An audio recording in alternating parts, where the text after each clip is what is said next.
मुख्य दिशा किती आहेत रे? चार. कोणकोणती आहेत बघा? पूर्व, पश्चिम, दक्षिण, उत्तर. बघा याला बघा मुख्य दिशा. मुख्य दिशा किती आहेत? चार आहेत. चार आहेत. त्याच्यामध्ये एक आहे उत्तर, दुसरी आहे दक्षिण, तिसरी आहे पूर्व आणि चौथी आहे पश्चिम. ठीक आहे. या चार काय आहेत? मुख्य दिशा आहेत. आणि उपदिशा किती आहेत? या चार आहेत. आग्नेय, वायव्य, नैऋत्य आणि ईशान्य. या चार उपदिशा आहेत. बरोबर.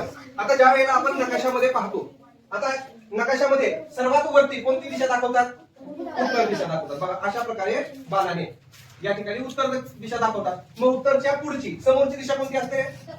दक्षिण. बरोबर. आणि ज्या वेळेला आपण उत्तरेकडे तोंड करून उभा राहतो त्यावेळेला आपल्या उजव्या हाताकडे कोणती दिशा असते? इकडे असते पूर्व आणि डावीकडे असते पश्चिम. ठीक आहे. आता आपल्याला मुख्य दिशा समजली. आता चार उपदिशा आहेत. बरोबर. मग चार उपदिशा कशा दाखवायच्या? तर बघा प्रत्येक दोन मुख्य दिशेच्या मध्ये एक दिशा असते. बरोबर. मग या ठिकाणी आपण अशा प्रकारे रेषवली. ठीक आहे. आता मला सांगा उत्तर आणि पूर्व याच्यामध्ये कोणती दिशा असते? ईशान्य असते. बरोबर. मग या ठिकाणी ईशान्य. ईशान्याच्या समोरची दिशा कोणती येईल? इथं येईल नैऋत्य. नैऋत्य. इकडे कोणती येईल? आग्नेय आणि वायू. ठीक आहे. आता बघा या ठिकाणी आपल्याला मुख्य दिशा दाखवा म्हटलं आपल्याला दाखवता येतं. बरोबर. मग उपदिशा लक्षात ठेवण्यासाठी एक शॉर्ट पद्धत किंवा एक सोपी पद्धत कोणती आहे? बघा आपल्याला जीवापाड प्रेम करणारी कोण असते? आई असते. मग या ठिकाणी आ ई लक्षात ठेवायचं. हलून आई आणि एक थंड हवेचा प्रदेश आहे. कोणता? वाई. आपल्याला माहिती नाही वाई आणि आई एवढं लक्षात ठेवलं की आपल्याला चारही उपदिशा लक्षात राहतात. बरोबर आहे. म्हणजे वाई म्हणजे वायव्य ईशान्य, आई म्हणजे आग्नेय ईशान्य आणि राहिलेलं जे आहे ते नैऋत्य. एवढ्या दिशा पाठ झाल्या. माहित झालं. आता मला सांगा उत्तर आणि पूर्व या ज्या दिशा आहेत याच्यामध्ये किती अंशाचा कोन आहे? किती? 90 अंशाचा कोन आहे. म्हणजेच त्याला आपण कोणता कोन म्हणतो? काटकोन म्हणतो. बरोबर. म्हणजे या ठिकाणी 90 अंशाचा कोन आहे. बघा त्यानंतर पूर्व आणि दक्षिण या ठिकाणी 90 अंशाचा, त्यानंतर दक्षिण आणि पश्चिम या ठिकाणी 90 आणि उत्तर आणि पश्चिम या ठिकाणी 90. बरोबर आहे. समजलं. त्याच्यानंतर बघा उत्तर आणि पूर्व या ठिकाणी जो 90 अंशाचा कोन आहे याचं विभाजन या ईशान्य दिशेने केलेलं. बरोबर आहे. मग पूर्व आणि ईशान्य या दोन मध्ये किती अंशाचा कोन असेल? असेल 45 आणि मग ईशान्य आणि उत्तर या ठिकाणी किती अंशाचा कोन असेल? 45. आहे की नाही? 45. त्याच्यावरून आपण काय करूया? काही उदाहरणं आपण पाहू. बरोबर. ठीक आहे.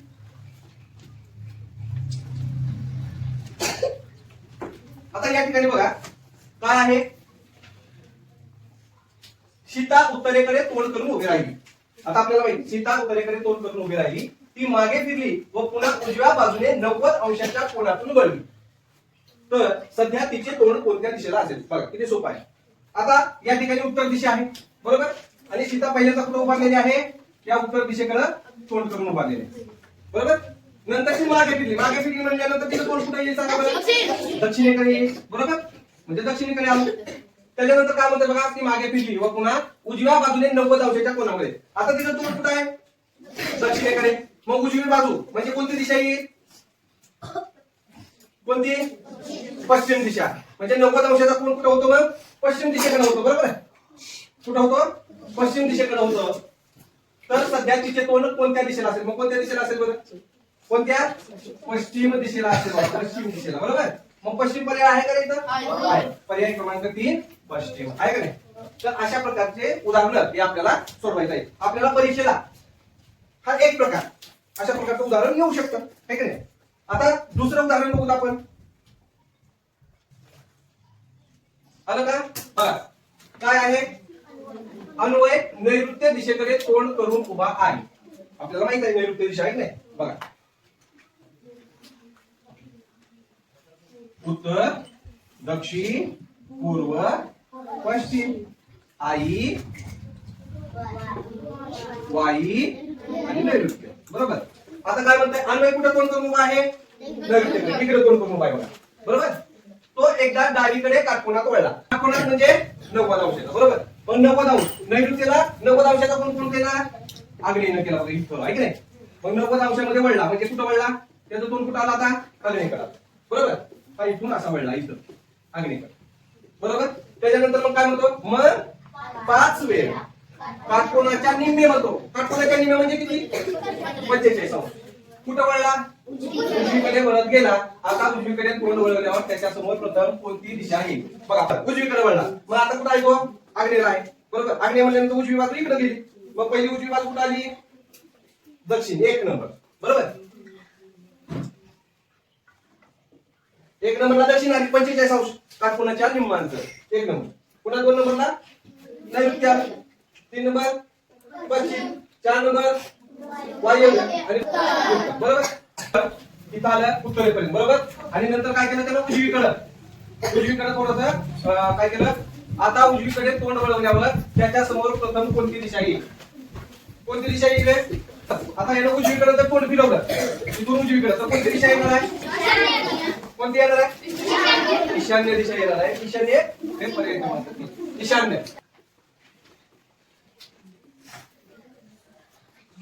आता बघा एका घड्याळात तास काटा आग्नेय दिशा तर मिनिट काटा दक्षिण दिशा दर्शवत आहे.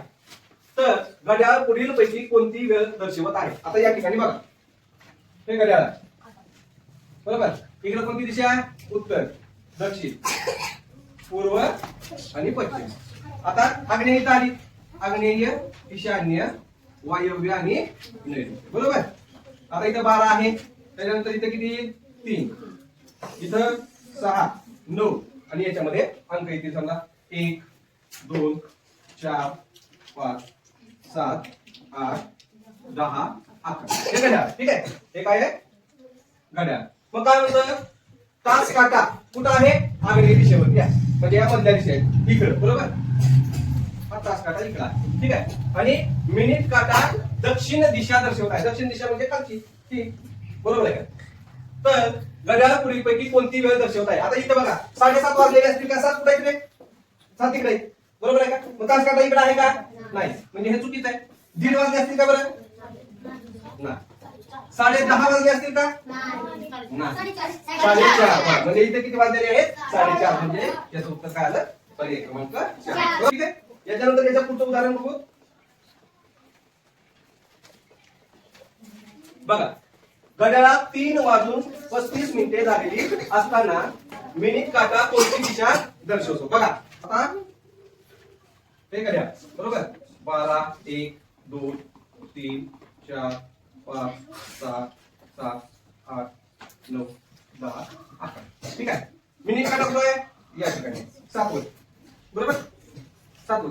मग या ठिकाणी दिशा कोणती असणार आहे कोणती असेल नैऋत्य असेल. मग नैऋत्य आहे का आहे. आता याच्या पुढचं बघा. आता याच्या पुढचं उदाहरण बघा. आता ही बघा काय म्हणतोय अहमद पश्चिमेला 18 किलोमीटर गेला. नंतर तो दक्षिणेला 11.5 किलोमीटर गेला. त्यानंतर पूर्वेला 6.5 किलोमीटर गेला. नंतर उत्तरेला 11.5 किलोमीटर जाऊन ठरला तर तो मूळ ठिकाणापासून किती किलोमीटर अंतरावर आहे. की वाचत असताना असं वाटतं गडबडीत गोंधळ. पण कसं सोडायचं बघा. पहिल्यांदा अहमद पश्चिमेला किती किलोमीटर गेला समजा हे अहमद आहे इकडे बरोबर. आता पश्चिम दिशा काय आपण जर वरी उत्तर खाली दक्षिण पश्चिम कुठे आली डावीकडे म्हणजे इकडे गेला बघा. तो किती गेला 18 किलोमीटर बरोबर 18 किलोमीटर गेला. त्यानंतर दक्षिणेला 11.5 किलोमीटर गेला मग इकडे खाली आला 11.5 किलोमीटर आला. त्यानंतर पूर्वेला 6.5 किलोमीटर इकडं 6.5 किलोमीटर गेला बरोबर. नंतर उत्तरेला 11.5 किलोमीटर गेला. उत्तरेला 11.5 किलोमीटर गेला. मग इथे थांबला तो ठीक आहे. तर तो मूळ ठिकाणापासून किती किलोमीटर अंतर असेल मूळ ठिकाणीच आहे बरोबर. मग किती किलोमीटर अंतर असेल तो किती 11.5 कसं ते बघू बघा. इथून इथपर्यंत किती किलोमीटरचं अंतर आहे? 18 किलोमीटरचं अंतर आहे, बरोबर. आणि इथं जर बघितलं तर हे किती किलोमीटरचं अंतर आहे? इथपर्यंत किती आलं बघा, 6.5 किलोमीटर अंतर आहे, बरोबर. म्हणजे इथून एवढं जर वजा केलं तर इथून एवढंच निघत नाही, म्हणून इथून काय केलं? 6.5 वजा केलं बघ. 10 मधून 5 गेले, 5 राहिले. आणि या ठिकाणी 7 मधून 6 गेलं, 1 राहिला, 1 म्हणजे 11.5 किलोमीटर आलं. मग हा पर्याय कुठे आहे? तर पर्याय क्रमांक 4 या ठिकाणी. पुढचं एक उदाहरण बघू बघा.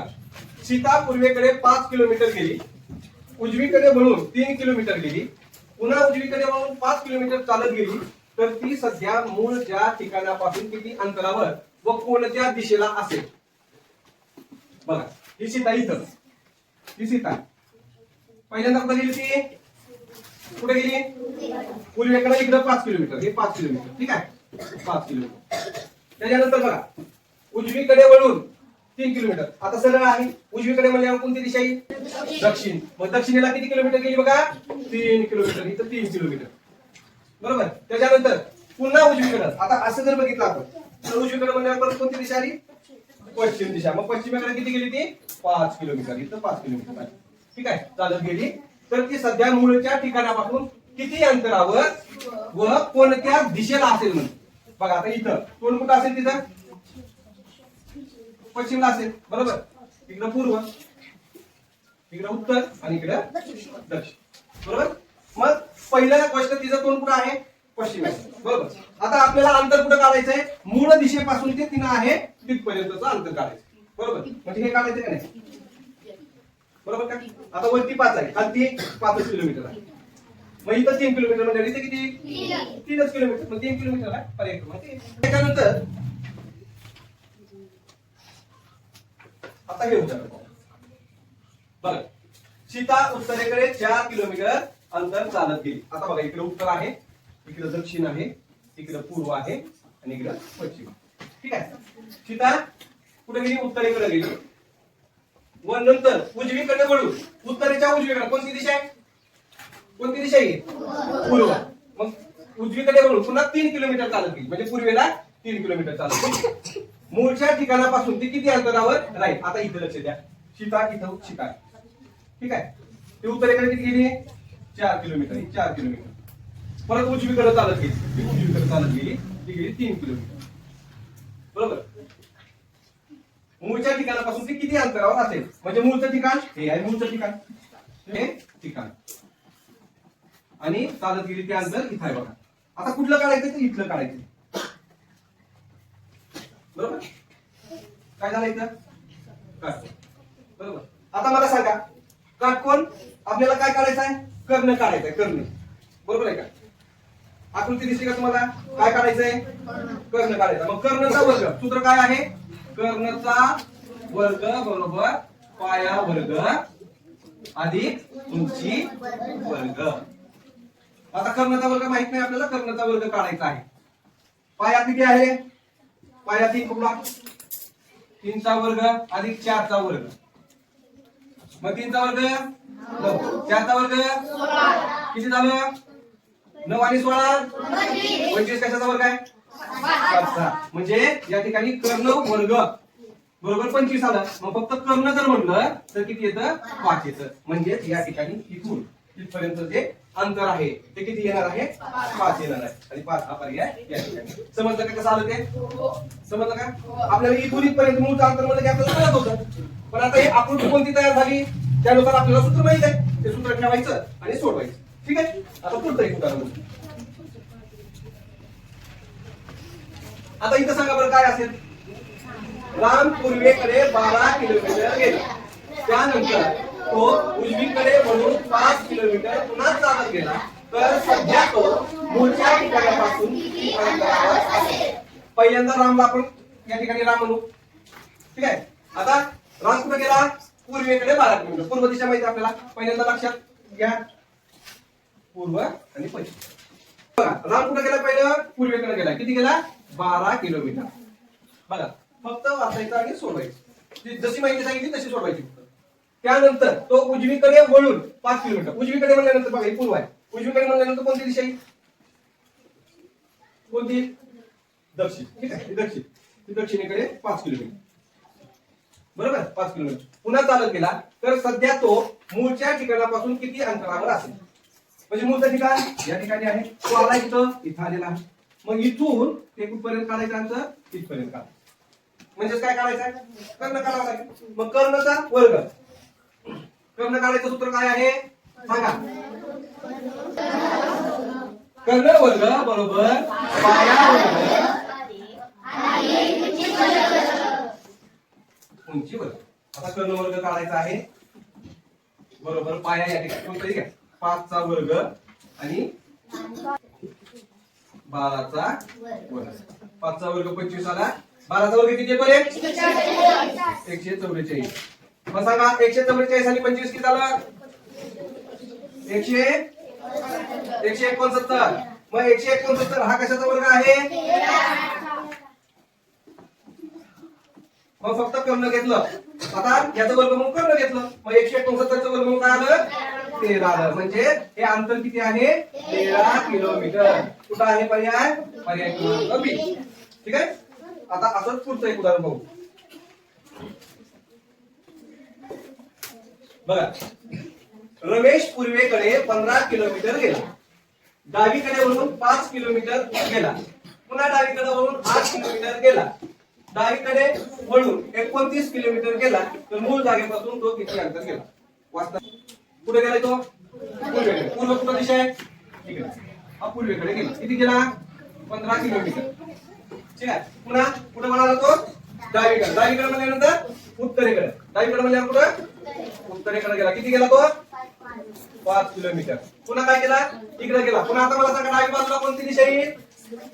पश्चिम. किती गेला तो? 8 किलोमीटर गेला बघा. 8. बरोबर.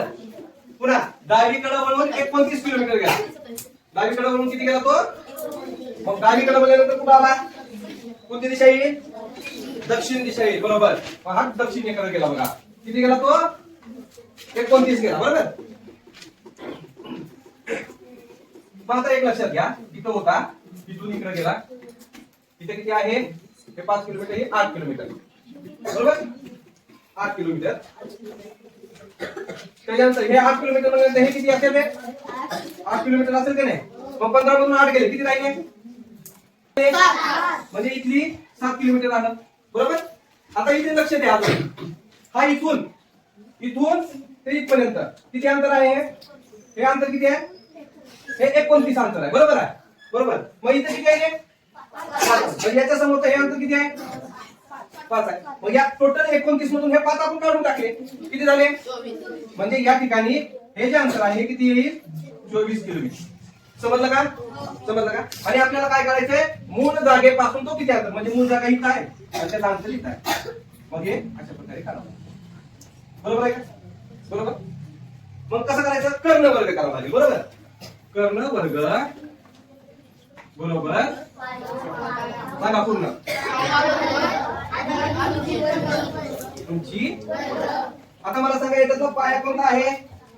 7 किलोमीटर. मग 7 घेतलं. 7 चा वर्ग अधिक उंची किती आली? तर मग काय करायचंय? इथून ते इथपर्यंत अंतर काढायचं. ठीक आहे. आपण पाया घेतला 7. उंची किती होईल रे? किती होईल? मग 24 चा वर्ग.